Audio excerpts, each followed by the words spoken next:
I've been dead for 7 years, 3 months, and 16 days. The Imperium simply has not told my body yet. The iron door sealed behind me with a sound like breaking bones, and I knew then that I would never again see the pale light of Tertius Prime's dying sun.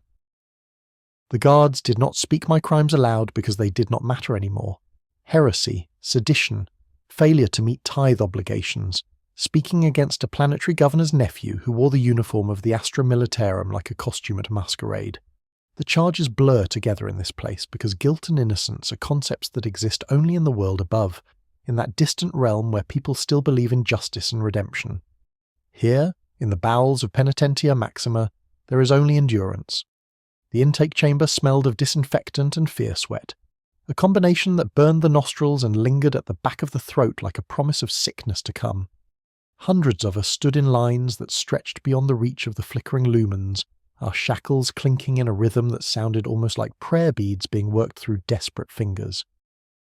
The man beside me, a thin merchant who had been caught selling counterfeit devotional candles, wept silently as the servitors processed us one by one.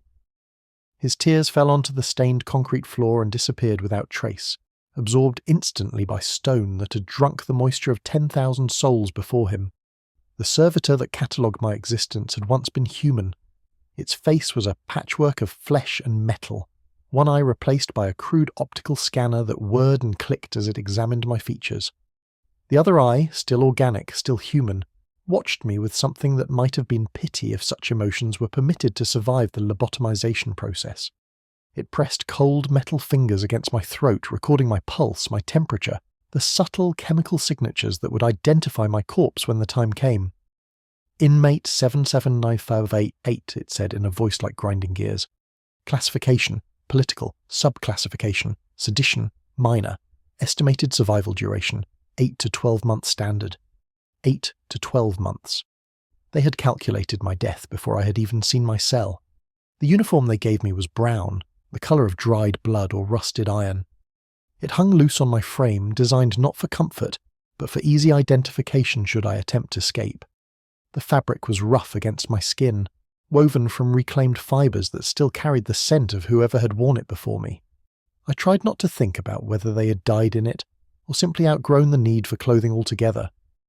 My cell was a cube of reinforced rockcrete, 3 men wide, 2 meters steep, and just tall enough that I could stand without my head touching the ceiling if I did not straighten my shoulders completely. The walls wept condensation constantly, creating dark stains that resembled maps of worlds I would never see again.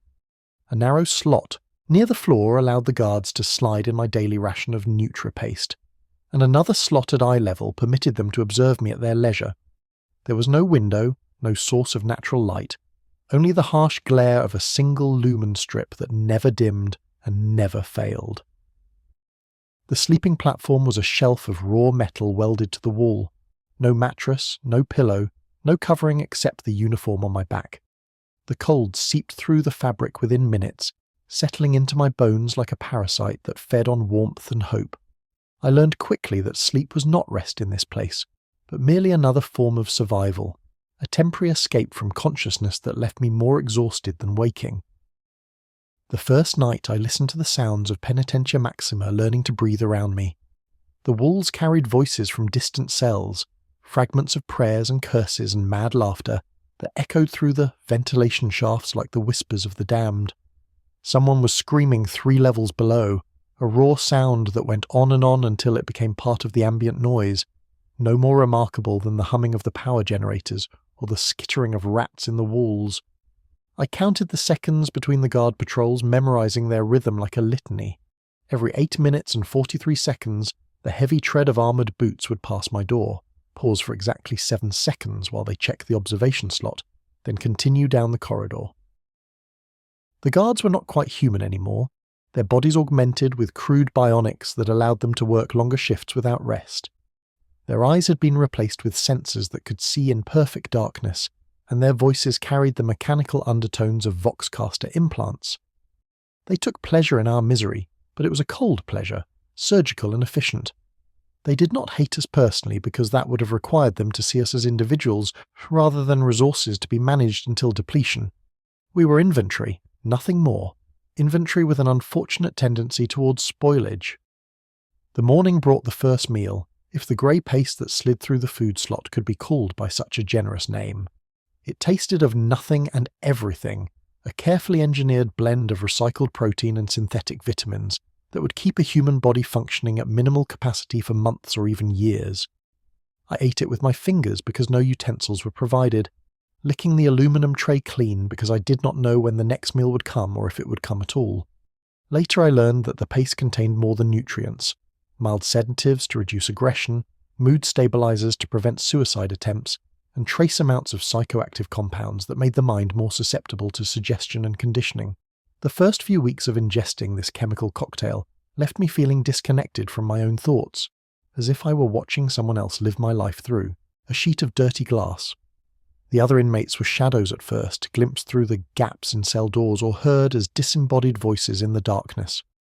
The man in the cell to my left had been there for 6 years. He had been a clerk in the Planetary Defence Force, convicted of falsifying requisition reports to feed his family during a famine. His name was Marcus, and he talked constantly to keep madness at bay, telling me about his wife and children, who had probably forgotten his face by now. "The trick is to remember who you were," he would whisper through the thin wall between our cells. "Hold on to something, anything from before, a smell, a song, the way sunlight looked through your window. The moment you let go of that, you become what they want you to become." The woman across the corridor screamed in her sleep every night for the first month I was there. Her dreams were full of fire and burning children, the memories of a planet that had died while she watched from an orbital transport. She had been a refugee administrator charged with corruption because she had diverted supplies to save more lives than the official quotas allowed. Her crime was compassion, and her punishment was to relive the consequences of that compassion until she died. Labour began on my 5th day. They woke us before dawn, which meant nothing in a place where dawn was a concept from another life, and marched us through corridors that stretched beyond the horizon of our understanding. Penitentia Maxima was not merely a prison, but an entire industrial complex built around the efficient extraction of labour from disposable human resources. The work was brutal, mindless, and designed to break both body and spirit through repetition and futility. My assignment was the Forge Works, a cavern of heat and smoke where we assembled components for weapons that would be used to conquer worlds we would never see. The temperature was maintained at just below the threshold of what human flesh could endure. Hot enough to weaken us, but not hot enough to kill us quickly. The air was thick with metal particles and chemical vapours that burned the lungs and left a taste like copper pennies on the tongue. We worked in teams of 12, our movements choreographed by the rhythm of the production line and the ever-present threat of the shock prods carried by our supervisors. The components we assembled were simple things: trigger mechanisms for LAU rifles, power couplings for vehicle engines, guidance chips for artillery shells. Each piece had to meet precise specifications, and failure to maintain quality standards resulted in immediate punishment. The punishments were creative in their cruelty. A worker whose hands shook too much from exhaustion might have those hands secured in metal braces that forced them to work in increasingly painful positions. Someone who fell behind the production pace would be fitted with stimulant injectors that kept them conscious and functional even as their body began to shut down from fatigue. The supervisors took careful notes on which punishments were most effective at improving productivity, treating us as subjects in a grand experiment in human endurance. I learned to lose myself in the work, to let my mind drift away from my body while my hands continued their mechanical movements. This dissociation was survival, a way of preserving some small core of self while the prison consumed everything else. But it came at a cost. Days blurred together into an endless present tense where past and future became abstract concepts. I began to forget the colour of grass, the sound of rain, the feeling of wind that did not smell of industrial chemicals. The social dynamics of the prison were as complex as they were vicious. Alliances formed and dissolved based on the shifting currents of power and desperation. The strongest inmates, usually those with military backgrounds or criminal experience, established themselves as leaders of informal gangs that controlled the distribution of contraband and the assignment of cell blocks. They demanded tribute in the form of food rations, protection services, or sexual favours, and their enforcement methods were brutal and immediate. I aligned myself with a group led by a former sergeant named Kane, a man whose body was a catalogue of scars from a dozen different battlefields. He had been convicted of abandoning his post during a Chaos cult uprising, though he claimed he had been saving civilians when his commanding officer branded him a coward. Kane understood the value of discipline and organisation, and under his protection, I learned the unwritten rules that governed life in Penitentia Maxima. Never show weakness, because weakness was blood in the water, and the predators here were always hungry. Never volunteer for anything, because volunteers were the first to die in whatever new horror the guards had devised.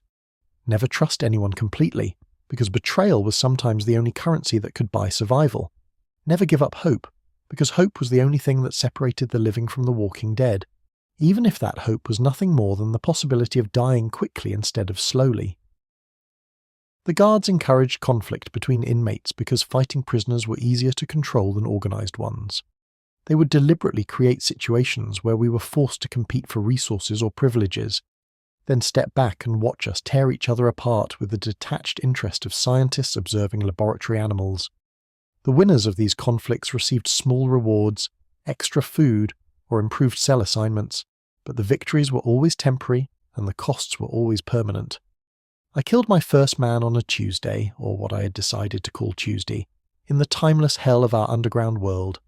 His name was Singh, and he had been a tax collector before his arrest for skimming from the imperial tithe. He was small and quick, with the cunning of a man who had spent his life finding ways to take what belonged to others. He had been stealing from my food rations for weeks, taking just enough that I would feel constantly hungry, but not so much that I would notice the theft immediately. When I finally caught him, he laughed and told me I was too weak to do anything about it. He was wrong. The beating I gave him was not passionate or angry, but methodical, calculated to inflict maximum damage while avoiding the attention of the guards. I used techniques I had learned watching other inmates settle their disputes, targeting joints and soft tissues where the evidence of violence would be less visible. When he stopped moving, I felt nothing except a mild satisfaction that the problem had been resolved. The guards found his body during the next cell inspection. They recorded his death as natural causes, heart failure brought on by poor nutrition and stress. No one questioned this diagnosis because questioning would have required paperwork and investigations that served no useful purpose. Singh disappeared from the prisoner manifest as if he had never existed, and someone else was assigned to his cell within hours. That night, Kane nodded to me with something that might have been approval. "You're learning," he said. "The first kill is always the hardest. After that, it's just another skill like welding or reading or any other thing you need to know to get by." He was right. The second death came easier, and the third easier still. By the end of my first year in Penitentia Maxima, I had stopped counting. Violence became just another aspect of daily routine, no more remarkable than eating or sleeping or working the production lines. The capacity for horror that had once defined the limits of my imagination expanded to accommodate realities I could never have conceived in my previous life. But the physical violence was only the most visible aspect of how the prison consumed us. The real destruction happened slowly, invisibly, in the gradual erosion of everything that made us human. They fed us just enough to keep us functional, but never enough to feel satisfied. They gave us just enough sleep to prevent total collapse, but never enough to feel rested. They provided just enough medical care to prevent epidemics, but never enough to eliminate suffering. The psychological warfare was more sophisticated.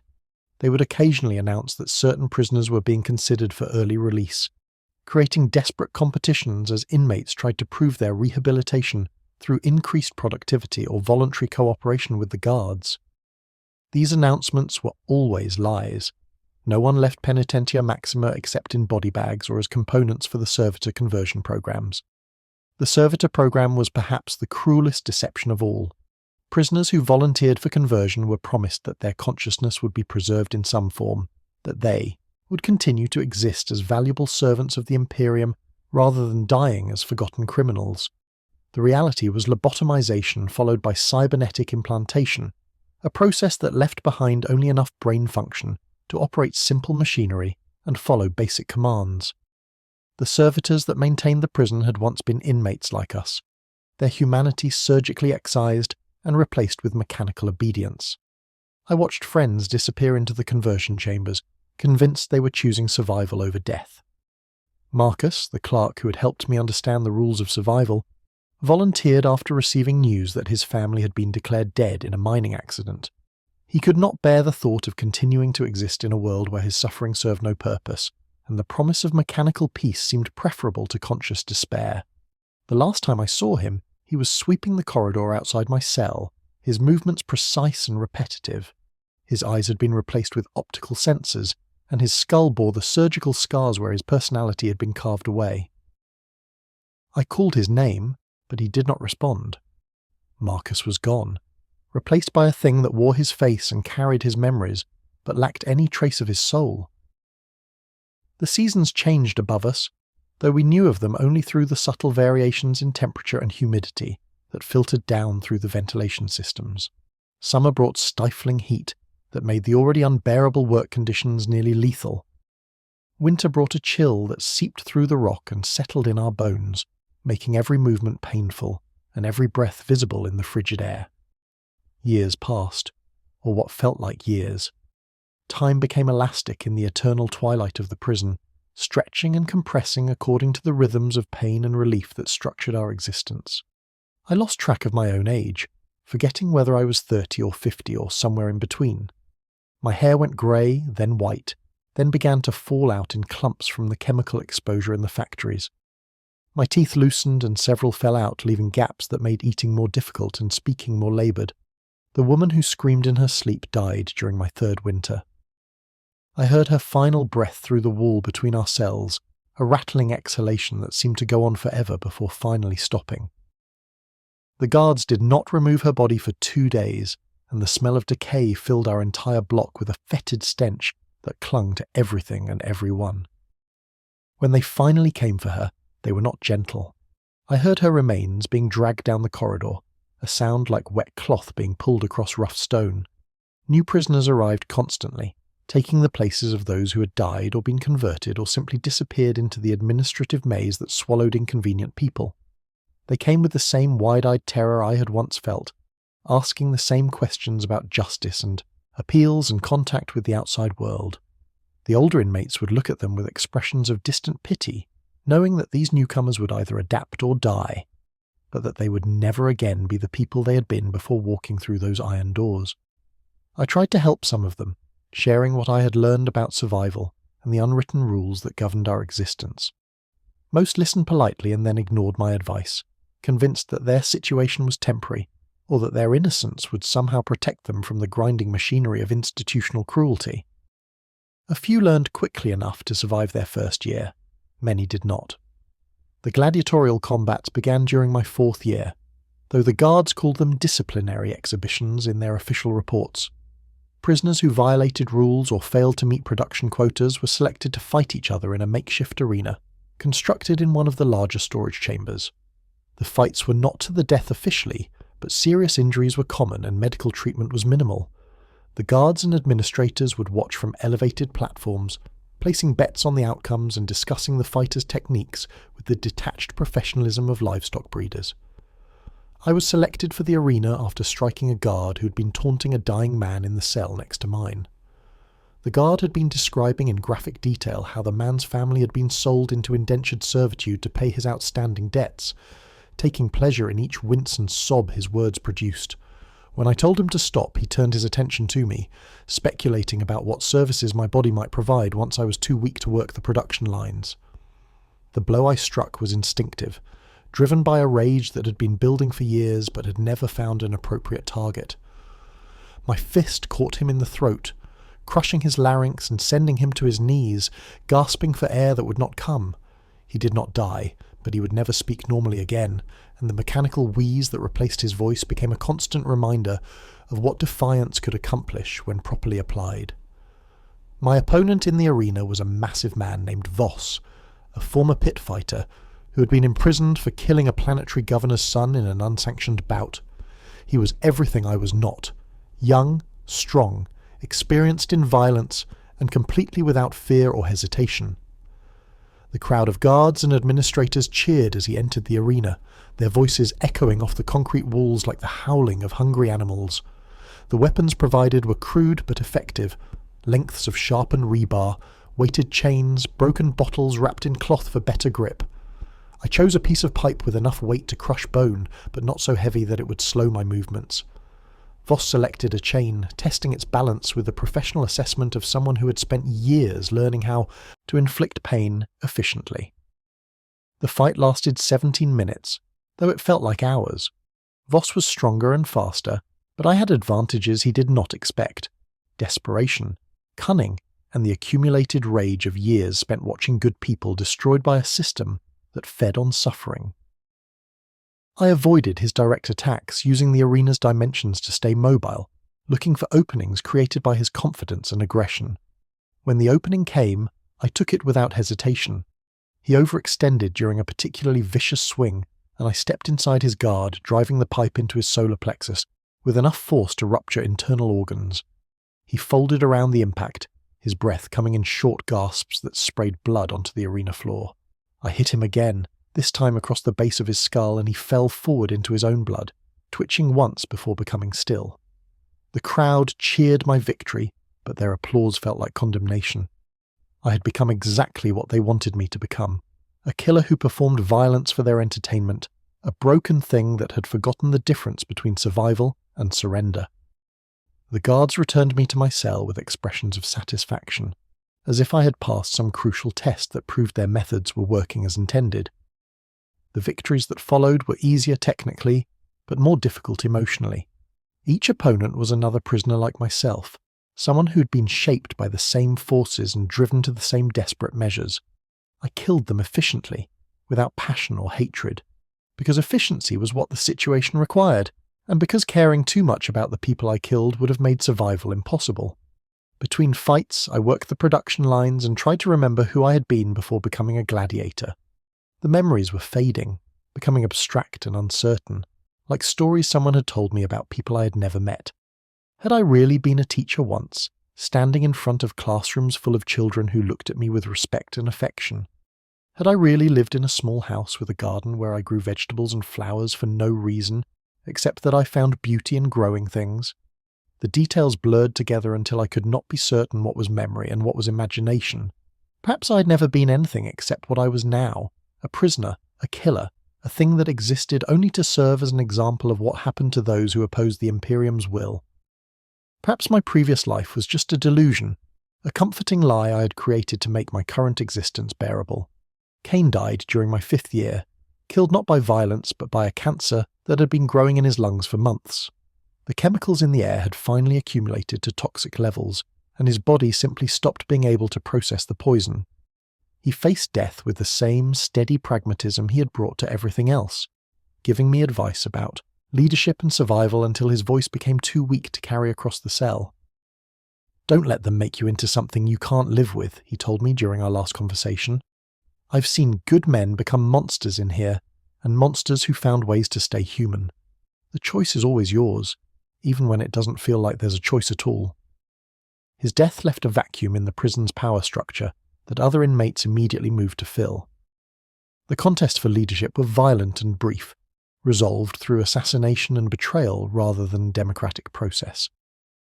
I avoided involvement in these struggles, having learned that visibility was dangerous, and that the safest position was often somewhere in the middle of the hierarchy, where you were valuable enough to protect but not important enough to threaten. The new leader was a woman named Catherine, a former naval officer who had been convicted of mutiny after refusing orders to bombard a civilian population centre. She was intelligent, ruthless, and completely committed to survival at any cost.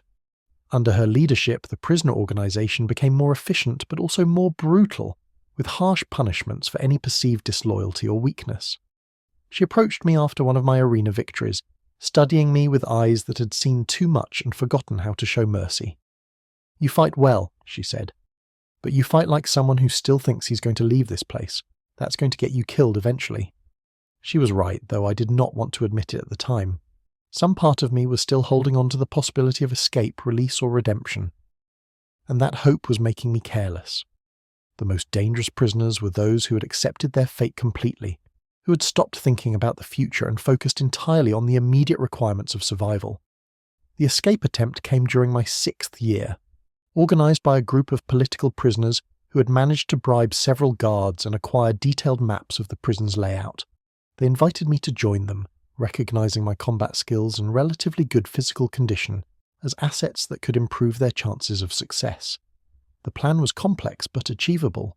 Create a distraction during a shift change, overpower the guards at a secondary checkpoint, and use maintenance tunnels to reach the surface before the alarm could be raised. I agreed to participate, though I knew the attempt was doomed. Not because the plan was flawed, but because escape was never really about leaving the prison. The real prison was what we had become during our years of incarceration. The accumulated damage to our minds and souls that could not be left behind simply by walking through a different door. We were planning to take our cells with us wherever we went. The attempt failed exactly as I had expected, though not for the reasons I had anticipated. The guards had known about the plan from the beginning, having been informed by one of the conspirators who had been promised better treatment in exchange for cooperation. The informant was a man named Peter, a former accountant who had been slowly dying from malnutrition and wanted to improve his chances of living long enough to see another winter. The guards allowed the escape attempt to proceed until we had committed ourselves completely, then triggered alarms and sealed the tunnels we were using for our route. The hunt that followed was not urgent or desperate but methodical, like exterminators tracking down vermin that had gotten into the walls. They used gas to force us out of hiding places, shock prods to disable anyone who resisted, and casual violence to discourage future escape attempts. Of the 12 prisoners who participated in the attempt, 4 were killed immediately, 3 were selected for servitor conversion, and the remaining 5 were returned to general population with enhanced restrictions and monitoring. I was among the survivors, though I was not certain whether that represented good or bad fortune. The enhanced restrictions meant solitary confinement for months, reduced food rations, and elimination from work assignments that might provide opportunities for further escape planning. Solitary confinement was a different kind of death, slower but more thorough than the quick violence of the arena.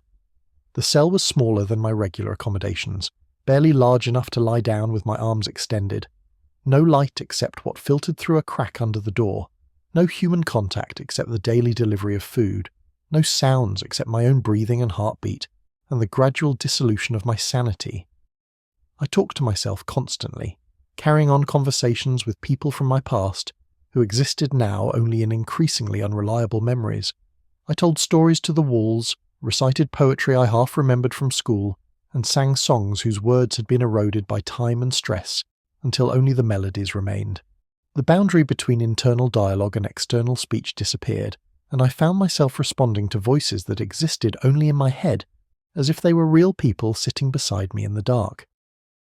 The hallucinations began after the 3rd month, visual distortions that resolved into faces when I was not looking at them directly, movements in my peripheral vision that suggested the presence of people who were not there, shadows that seemed to have depth and substance even in the absolute darkness of the cell.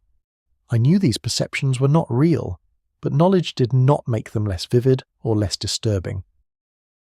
When they finally returned me to general population, I discovered that the prison had changed in ways that went beyond normal attrition and replacement.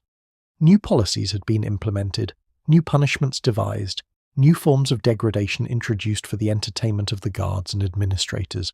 The gladiatorial combats had been expanded into a full tournament system with brackets, championships, and betting pools that involved personnel from throughout the correctional system. The food had gotten worse, the work assignments more dangerous, the medical care more perfunctory. Prisoners were dying at an accelerated rate, their bodies unable to cope with the increased demands and reduced support.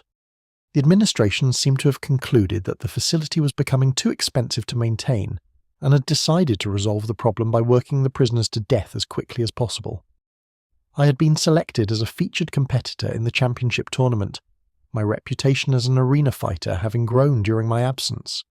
The other prisoners looked at me with expressions I could not interpret: fear, respect, envy, and something else that might have been pity. They knew, as I was beginning to understand, that being good at violence in this place was not an advantage but a curse that would eventually consume everything else I might have been. The tournament was structured as a series of elimination bouts, with the winners advancing to face increasingly dangerous opponents until only one fighter remained. The prizes for victory were meaningless: extra food rations, improved cell assignments, and the promise of reduced sentences that everyone knew would never be honoured. The real purpose was entertainment, a gladiatorial spectacle that allowed the guards to bet on outcomes while watching prisoners destroy each other for their amusement. My first opponent was a young man named David, barely 20 years old, and convicted of draft evasion during a planetary defense mobilization. He had been in the prison for less than a year, and his body still showed signs of the life he had lived before his arrest. He moved like someone who had never learned to fight properly, relying on desperation and adrenaline rather than technique and experience. I killed him quickly, efficiently, and without pleasure. The crowd cheered, but their voices sounded distant and unimportant, like background noise from another room. I'd crossed some invisible line during my months in solitary confinement, and the emotional responses that had once made violence difficult were no longer accessible to me. I felt nothing when he died, except a mild satisfaction that the problem had been resolved. The subsequent matches followed the same pattern, opponent after opponent, each one desperate and frightened and ultimately insufficient to the task of survival. I dispatched them with increasing mechanical precision, my movements becoming more efficient as I eliminated anything that was not essential to winning. The crowds grew larger and more enthusiastic as word spread throughout the facility about the tournament's progress. The final match was against Catherine, the naval officer who had taken over Kane's position as leader of the prisoner organization. She was older, more experienced, and completely ruthless in her approach to both leadership and combat. More importantly, she had nothing left to lose, having long ago abandoned any hope of survival or redemption in favor of simple endurance. One of us walks away, she told me as we prepared for the fight. The other becomes fertilizer for whatever weeds grow in the prison graveyard. But either way, we're both already dead. We died the day we walked through those doors. Everything since then has just been the body learning to catch up. She was right, and that knowledge liberated me from the last constraints of conscience and humanity.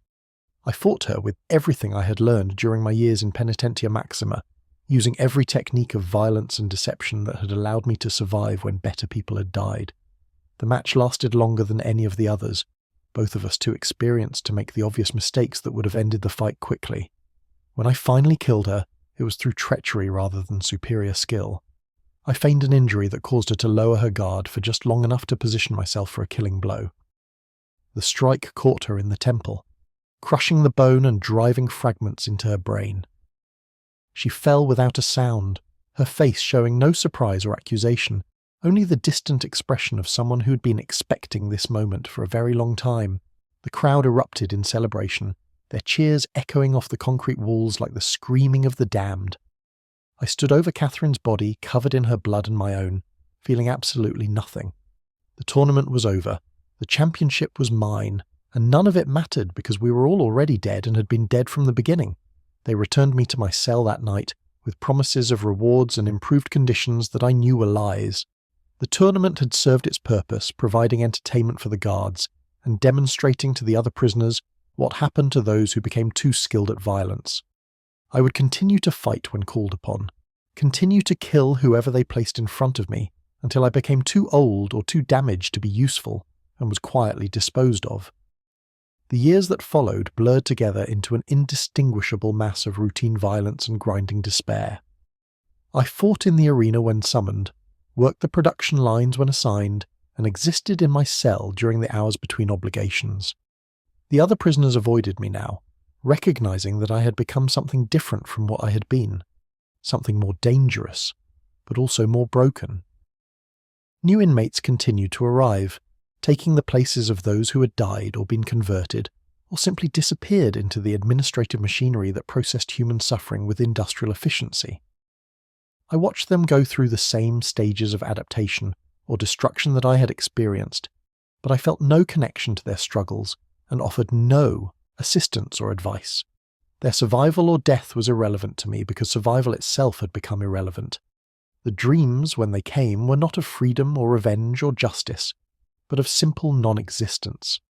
I dreamed of dissolving into the walls of my cell, becoming part of the stone and metal that contained us all. I dreamed of forgetting my own name, my own history, my own face in whatever mirror might still show reflections in this place. I dreamed of peace, the kind that comes only when consciousness finally stops and the burden of selfhood is lifted from shoulders that have carried it too long. But consciousness persisted, stubborn and unwelcome, dragging me through each day and into each night with mechanical regularity. My body continued to function despite the accumulated damage from years of poor nutrition, chemical exposure, and frequent violence. My mind continued to process sensory input and form memories, even though the experiences being recorded were too similar to previous experiences to be worth remembering.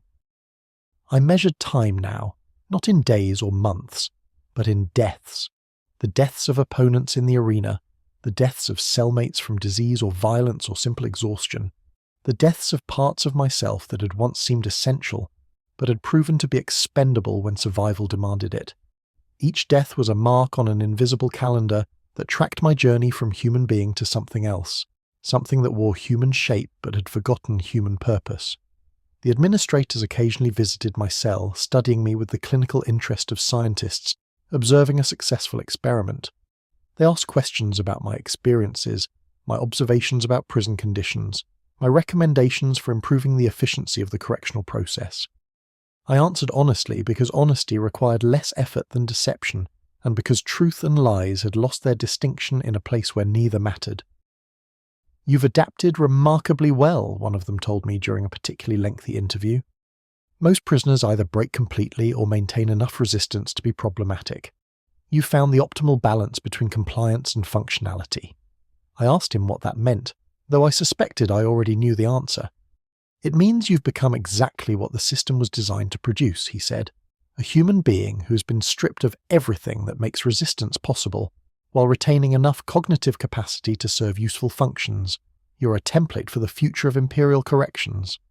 He was proud of what they had accomplished, proud of the transformation they had worked upon my flesh and soul. I was their masterpiece, proof that any human consciousness could be broken down and rebuilt according to institutional needs. The man I'd been before my arrest was completely gone, replaced by something that looked like him, but shared none of his essential characteristics. That night, I lay on my metal sleeping platform and tried to remember what I had looked like before becoming a prisoner. The face that appeared in my memory was generic, unremarkable, possibly imaginary. I could not recall the colour of my eyes, the shape of my nose, or the way my mouth had moved when I smiled. The person who had worn that face was a stranger to me now, someone whose motivations and desires were as foreign as those of an alien species. The final revelation came during my 10th year in Penitentia Maxima, though the exact timing might have been different because time had lost most of its meaning by then. A new administrator arrived to take charge of the facility, a young woman with the kind of fresh enthusiasm that suggested she'd not yet learned to see prisoners as anything other than human beings who had made mistakes. She instituted reforms, better food, improved medical care, educational programs designed to prepare inmates for eventual release. The changes were modest but noticeable, and for the first time in years I felt something that might have been hope stirring in the depths of my consciousness. Perhaps redemption was possible after all. Perhaps the person I had been before my arrest was not completely dead, but merely dormant, waiting for the right conditions to emerge from whatever dark corner of my mind still remembered how to be human. The new administrator, whose name was Elena Vasquez, requested individual meetings with long-term prisoners to assess their rehabilitation potential. When my turn came, I found myself sitting across from her in a small office that had been decorated with plants and pictures of worlds where sunlight still fell on green, growing things. The normality of the setting was disorienting after years of concrete and metal, and I had difficulty focusing on her questions because I kept staring at a photograph of children playing in a park somewhere far from this place. "You've been here longer than almost anyone else," she said, consulting a file that contained the accumulated documentation of my decade in captivity. 10 years, 4 months, 17 days. That's an unusual length of service for someone with your original classification. Service. She called it service, as if my imprisonment had been a form of employment rather than punishment. I wondered if she truly believed that, or if she was simply using language that made her job more palatable. "What would you like to do if you were released?" she asked, her voice carrying a sincerity that seemed genuine but felt dangerous.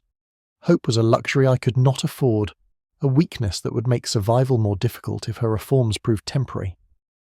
I told her the truth, that I could not remember wanting anything beyond the basic requirements of continued existence: food, shelter, the absence of immediate pain or threat. The dreams and ambitions that had once motivated my actions were as foreign to me now as the desires of someone from another species. She made notes in my file, her expression showing concern that might have been professional or personal. The human capacity for adaptation is remarkable, she said, but it's not irreversible. With proper support and gradual reintegration, even severe psychological damage can be addressed. I wanted to tell her that she was wrong, that some transformations could not be undone once they had reached completion. The man she was trying to rehabilitate no longer existed except as a collection of memories and reflexes that had been repurposed to serve the needs of survival. But I said nothing, because hope was precious to her, and destroying it would have served no useful purpose. The educational programs she implemented were voluntary, taught by prisoner volunteers who had managed to retain enough of their former knowledge to serve as instructors. I attended classes in basic literacy and arithmetic, not because I needed the skills, but because the routine provided structure that made the passage of time more bearable. The other students were mostly younger prisoners who had arrived recently enough to still believe in the possibility of eventual release. The instructor for my literacy class was a former librarian named Samuel, a thin man with gentle eyes who had been convicted of possessing banned books. He taught with quiet patience, never showing frustration when students struggled with concepts that had once been simple for them. His crime had been curiosity, the desire to read and understand texts that the authorities had deemed dangerous to public order. Reading is remembering how to be human, he told us during one lesson, his voice barely above a whisper. Every word you understand is a piece of yourself that the system hasn't managed to destroy yet. He was killed 3 weeks later during a fight in the dining hall, struck in the head with a metal tray by an inmate who wanted his extra food ration. The educational programs continued under new instructors, but something essential had been lost with Samuel's death. The replacement teachers taught the mechanics of literacy without understanding its deeper significance, turning education into just another form of labour rather than a pathway back to humanity. Administrator Vasquez lasted 8 months before being reassigned to duties that better matched her temperament and experience. The official reason given was budget constraints that required a more efficient management approach, but everyone understood the real explanation. Compassion was expensive, and the Imperium had limited resources to waste on the rehabilitation of people who would never again be useful citizens. Her replacement was Colonel Marcus Thorne, a former military police officer who had earned his reputation managing prisoner of war camps during the Third Tarsus campaign. He arrived with a mandate to reduce operational costs while maintaining productivity levels, and his methods reflected the straightforward brutality of someone who viewed prisoners as enemy combatants rather than citizens who had made mistakes. The reforms instituted by Administrator Vasquez were reversed within days of Thorne's arrival. Food rations returned to subsistence levels. Medical care became purely emergency-focused, and the educational programs were eliminated entirely in favour of expanded work shifts. The gladiatorial tournaments were reinstated and expanded with increased frequency, and more elaborate prize structures designed to encourage maximum prisoner participation. Rehabilitation is a luxury we cannot afford, Thorne announced during his first address to the prisoner population. Your purpose here is not to become better people, but to serve the Imperium through productive labour until your sentences are completed, or your usefulness expires. Those who accept this reality will find their remaining time here more tolerable than those who persist in unrealistic expectations. The return to the old system was swift and comprehensive, but something had changed during the brief period of reform that could not be entirely undone. Some prisoners had remembered what it felt like to be treated as human beings rather than resources, and that memory created a form of resistance more dangerous than any physical rebellion. They began to organize quietly, sharing information and resources in ways that suggested the possibility of coordinated action. I was approached by several groups seeking to recruit me for various schemes, some focused on escape and others on sabotage or protest. My reputation as an arena fighter made me valuable to anyone planning violent resistance, while my long tenure gave me insights into prison operations that could be useful for more subtle forms of opposition. I declined all invitations, recognizing that organized resistance would only provide the administration with excuses for harsher measures. The crackdown began 3 months after Thorne's arrival, triggered by the discovery of a smuggling network that had been moving contraband between cell blocks. The investigation that followed was thorough and brutal, involving interrogations, searches, and punishments designed to extract information while discouraging future conspiracies. Prisoners were turned against each other through promises of improved treatment or threats of enhanced punishment, creating an atmosphere of suspicion and betrayal that made any form of cooperation dangerous. I was questioned repeatedly about my knowledge of resistance activities, my relationships with other prisoners, and my willingness to serve as an informant in exchange for better conditions. The interrogations were conducted by specialist personnel who understood the psychology of long-term prisoners and knew which pressures would be most effective at breaking down whatever remained of our solidarity. "You're a survivor," the lead interrogator told me during our final session. "You've lasted 10 years by adapting to changing conditions and avoiding unnecessary risks. Cooperation with our investigation would be consistent with that pattern of intelligent self-preservation." He was offering me a choice between collaboration and continued resistance. Though both options led ultimately to the same destination, collaborators were useful only as long as they provided valuable information, after which they became liabilities to be disposed of quietly. Resistors were simply disposed of more quickly and with less ceremony. I chose a third option: complete withdrawal from any activities that might be interpreted as either cooperation or resistance. I attended no meetings, joined no conversations that might be construed as planning, and avoided any associations that could be seen as suspicious. I worked when assigned, fought when summoned, and existed in my cell during all other hours like a machine that had been powered down between operational periods. This strategy of strategic invisibility proved effective at avoiding official attention, but it came at the cost of complete isolation from whatever remained of the prisoner community. Other inmates began to avoid me, uncertain whether I had become an informant or simply lost my mind entirely. I became a ghost within the prison, present but not participating, alive but not really living. The resistance network was eventually destroyed through a combination of investigation and betrayal, its members either executed or transferred to facilities with even harsher conditions. The administration celebrated their victory with renewed restrictions on prisoner movement and communication, implementing surveillance measures that made any form of unauthorized association nearly impossible. Colonel Thorne summoned me to his office, after the last of the conspirators had been dealt with, studying me with the calculating expression of a man trying to solve a puzzle that did not quite fit his usual categories of understanding. 43 prisoners were involved in resistance activities, he said, reading from a report on his desk. 43 individuals who chose to risk everything for the illusion of freedom or dignity, or whatever concept they thought was worth dying for.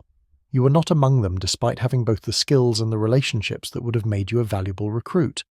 He paused, waiting for me to explain my absence from the conspiracy, but I had nothing to say that would satisfy his curiosity without creating new problems for myself. "Intelligence suggests you're either the smartest prisoner in this facility or the most broken," he continued. "Either way, you represent a useful data point for understanding long-term adaptation to correctional environments. You'll be transferred to the research wing for extended observation and testing." The research wing was located in the deepest levels of Penitentia Maxima, accessible only through security checkpoints that required multiple forms of authorization. The prisoners housed there were subjects in ongoing experiments designed to improve the efficiency of rehabilitation, punishment, and control techniques. Some were volunteers promised better conditions in exchange for participation.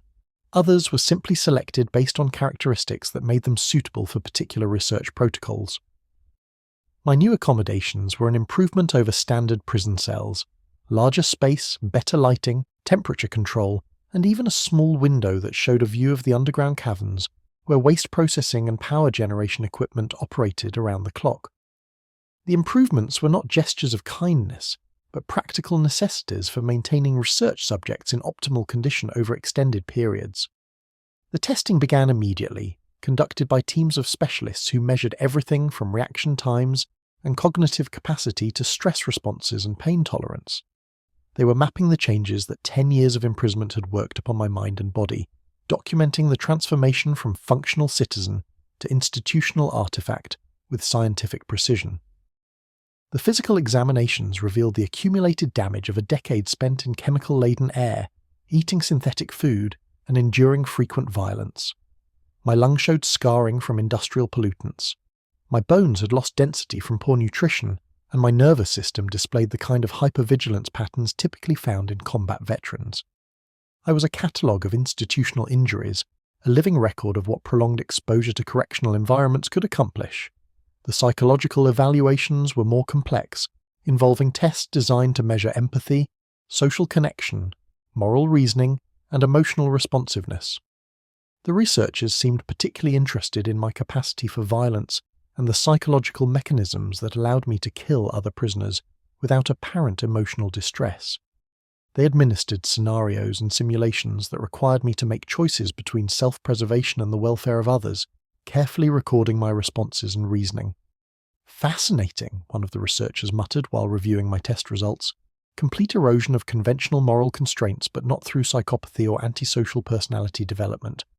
The inhibitions have simply been replaced by more practical considerations, survival-focused ethics rather than socially focused ethics." They were studying me like a specimen, documenting the successful transformation of a human being into something more useful for institutional purposes. I had become proof that their methods worked, evidence that any individual could be broken down and reconstructed according to administrative needs if the process was applied with sufficient patience and expertise.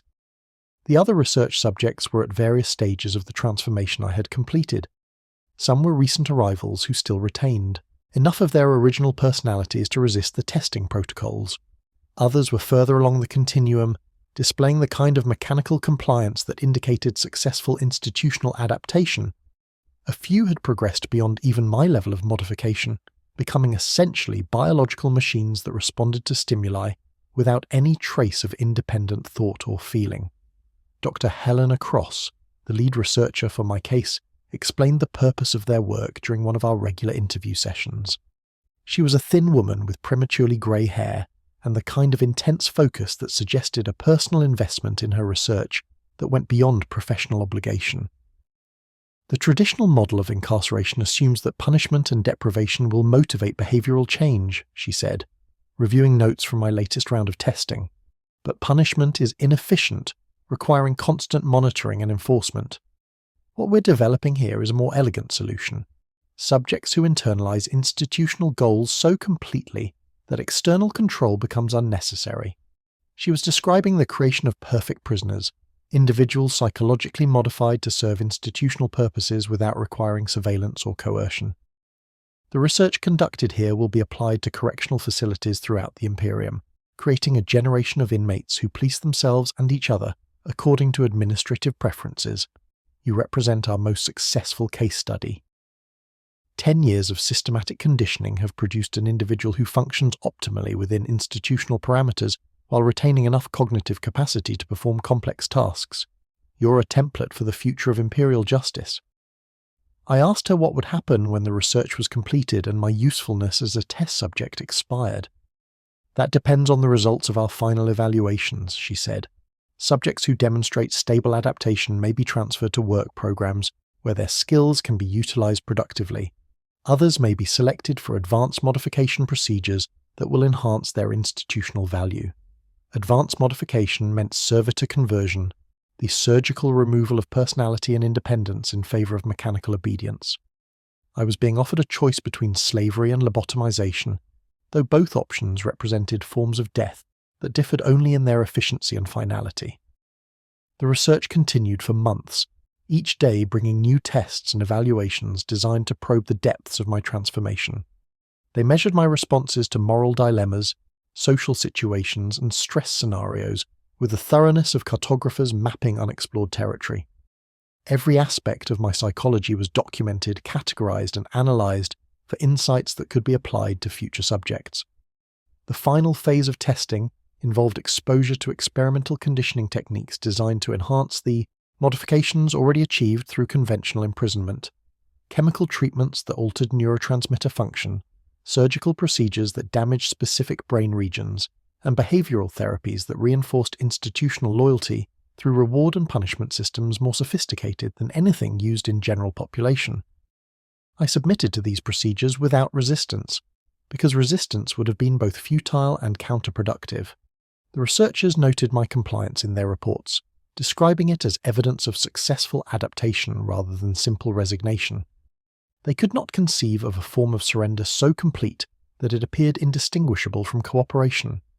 The treatments produced measurable changes in my brain chemistry and cognitive function, fine-tuning the transformation that had been occurring gradually over the previous decade. My capacity for independent thought became more limited, my emotional responses more predictable, my behavioral patterns more consistent with institutional expectations. I was becoming a more perfect version of what the prison system had been trying to create from the beginning. Dr. Cross seemed pleased with the results, though she maintained the professional detachment appropriate for someone studying laboratory animals rather than human beings. During our final interview, she expressed satisfaction with the research outcomes and optimism about the broader applications of their work. "The techniques we've developed here will revolutionize correctional practice throughout the Imperium," she said, reviewing the comprehensive documentation of my case. "Instead of warehousing criminals until they die or become too expensive to maintain, we'll be producing loyal servants who can contribute productively to Imperial society." She asked if I had any questions about the research or my role in it, as if my curiosity about my own destruction were a relevant consideration in her calculations. I asked her whether she thought the person who had entered Penitentia Maxima 10 years ago would recognize the thing I had become. "Probably not," she said after considering the question, "but that person was a criminal who threatened Imperial stability through seditious behavior. The individual sitting in front of me now is a loyal subject who understands his proper role in the social order. The transformation represents an improvement by any reasonable standard." She was right from her perspective. The man who had been arrested for speaking against corruption had been replaced by something more useful and less troublesome. The process had been efficient, thorough, and completely successful in achieving its intended goals. I was a testament to the effectiveness of imperial justice, proof that rehabilitation was possible if one defined rehabilitation as the complete erasure of undesirable characteristics. The notification of my transfer came 3 days later, delivered by guards who treated me with the mechanical courtesy reserved for valuable equipment being moved between departments. I was being reassigned to a work program on an agri-world where my skills and conditioning would be utilized for food production activities essential to imperial supply chains. The transport ship was filled with other graduates of various correctional research programs, individuals who had been modified in different ways but shared the common characteristic of complete institutional compliance. We sat in silence during the journey, each of us lost in whatever remained of our individual consciousness, no longer capable of the kind of communication that might have provided comfort or companionship. The agri-world was called Demet's Garden, a name that suggested abundance and natural beauty but described a landscape that had been stripped of everything except its capacity to produce food for distant populations. The soil was exhausted from generations of intensive farming. The water was contaminated with agricultural chemicals, and the air carried the dusty smell of a world that had forgotten how to sustain life without constant artificial intervention. The work camps were scattered across the planetary surface, each one focused on a different aspect of food production: grain cultivation, protein synthesis, nutrient extraction from organic waste. The workers were a mixture of indentured servants, penal colonists, and research subjects like myself, all modified in various ways to maximize their productivity and minimize their maintenance requirements. I was assigned to Camp 17, a facility that specialized in the cultivation of protein-rich algae in vast artificial lakes that stretched beyond the horizon. The work was repetitive and exhausting, involving the maintenance of complex filtration systems that kept the algae populations healthy while extracting the nutrients that would eventually become processed food for Imperial citizens on more fortunate worlds. The other workers were mostly silent, their personalities erased or suppressed to the point where conversation was neither possible nor necessary. We worked according to schedules programmed into implants that regulated our sleep cycles, nutrition intake, and labor output with mechanical precision. The camp administrators were few in number, because extensive supervision was unnecessary when the workers had been conditioned to police themselves. Days blurred into months, months into years as we performed our assigned functions with the reliability of biological machinery. I maintained the filtration systems, harvested the algae, and processed the nutrients according to protocols that had been burned into my memory through repetition and reinforcement. The work was my existence, and existence was the work. A perfect closed loop that required no external motivation or reward. Sometimes, in the brief moments between sleep and waking, I would remember fragments of dreams that seemed to come from someone else's life. Images of sunlight falling through windows onto wooden floors, the sound of children laughing, the taste of food that had been prepared with care rather than engineered for efficiency. These memories felt like messages from a ghost, communications from someone who had died so long ago that even his name had been forgotten. But the dreams always faded, dissolved by the harsh light of morning and the immediate requirements of another day's labour. The person who had experienced those moments of joy and connection was as distant from my current reality as the Emperor himself, a figure from history whose existence could be acknowledged, but not meaningfully comprehended. The years passed, marked only by the subtle changes in my aging body and the gradual deterioration of the equipment I maintained. My hair became completely white. My hands developed the tremor that came from decades of exposure to industrial chemicals, and my vision began to fail in ways that made detailed work increasingly difficult. I was becoming obsolete, a piece of biological machinery that was wearing out and would eventually need to be replaced. The end came not dramatically, but with bureaucratic efficiency. A medical evaluation determined that my productivity had declined below acceptable thresholds, and the cost of maintaining me in working condition exceeded the value of my continued labour. I was scheduled for termination, a process that would be quick, painless, and economically optimal for the facility's operational requirements. They gave me 3 days to complete my final work assignments, ensuring that the transition to my replacement would be smooth and that no productivity would be lost during the changeover. I spent those days performing the same tasks I had performed for years, maintaining the same equipment, following the same protocols, as if nothing had changed except the arbitrary deadline that now defined the limits of my existence. On the final day, I was escorted to a processing facility where other obsolete workers waited for their turn at termination. We sat in rows like products on a conveyor belt, each of us tagged with identification numbers and processing codes that would ensure accurate record-keeping during our disposal. The room was quiet except for the soft humming of machinery and the occasional shuffle of feet as someone was called forward for processing. When my number was announced, I stood and walked to the designated station without hesitation or fear. The technician who would perform the procedure was efficient and professional, checking my identification tags and verifying the termination authorization before preparing the injection that would stop my heart. She worked with the casual competence of someone who had performed this task hundreds of times before. "Any final statements for the record?" she asked, more from habit than genuine interest in my response. I told her that I had been dead for 11 years, 7 months and 22 days, and that I was grateful they were finally allowing my body to catch up with the rest of me. She noted my response in her logbook and administered the injection. The chemical cocktail entered my bloodstream and began shutting down my vital systems with the same efficiency that had characterized every other aspect of my time in Imperial custody. My vision dimmed, my breathing became shallow, and my consciousness began to fade like a light being slowly extinguished. In those final moments, as my brain ceased its futile attempts to process sensory information, I experienced something that might have been peace. The constant vigilance that had defined my existence for over a decade finally relaxed. The endless calculation of survival strategies became irrelevant, and the crushing weight of institutional compliance lifted from shoulders that would soon be still forever. The last thought that crossed my dying mind was not regret or anger or fear, but a simple observation that the Imperium had achieved its goal with perfect efficiency. The man who had once believed in justice and spoken against corruption was completely gone, replaced by something that had served Imperial interests faithfully until its usefulness expired. The system had worked exactly as designed, transforming a problem into a resource, and then disposing of that resource when it was no longer needed.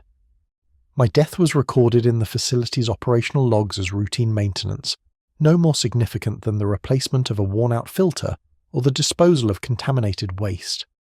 The body that had housed 11 years of suffering was processed through the facility's organic recycling systems, its constituent nutrients eventually becoming fertilizer for the algae farms, where other modified workers would continue the endless cycle of production and consumption. Prison in the 41st millennium is not punishment but transformation, not correction but consumption. It takes human beings and converts them into something more useful and less troublesome, grinding away everything that makes life meaningful until only function remains. The process is efficient, cost-effective, and completely successful in achieving its intended goals. There is no redemption in this system because redemption implies the possibility of return to a previous state, and the modifications inflicted upon prisoners are irreversible by design. There is no justice because justice requires the consideration of right and wrong, and institutional efficiency recognizes no moral categories beyond productive and counterproductive. There is no hope because hope depends on the belief that conditions might improve, and the only change prisoners can expect is the gradual decay that leads from slavery to death. The guards, the administrators, the researchers who operate these facilities are not monsters. Though they perform monstrous tasks, they are servants of a system that has calculated the most efficient methods for converting human problems into human resources, and they execute their duties with the same professional competence that characterizes all imperial bureaucracy. Evil in this context is not a matter of individual malice, but institutional logic carried to its inevitable conclusion. Those who enter imperial prisons leave behind everything that made them human, except the basic biological functions that can be harnessed for productive labor. Their minds are stripped of independence, their bodies modified for optimal performance, and their spirits crushed so completely that the concept of resistance becomes literally unthinkable. They become perfect prisoners, completely compliant, totally predictable, and utterly disposable. This is the reality of justice in the Imperium of Man, a system that has abandoned the pretense of rehabilitation in favor of simple resource extraction. Prisoners are raw material to be processed, not citizens to be corrected, and their fate is determined not by the nature of their crimes, but by the efficiency requirements of institutional operation.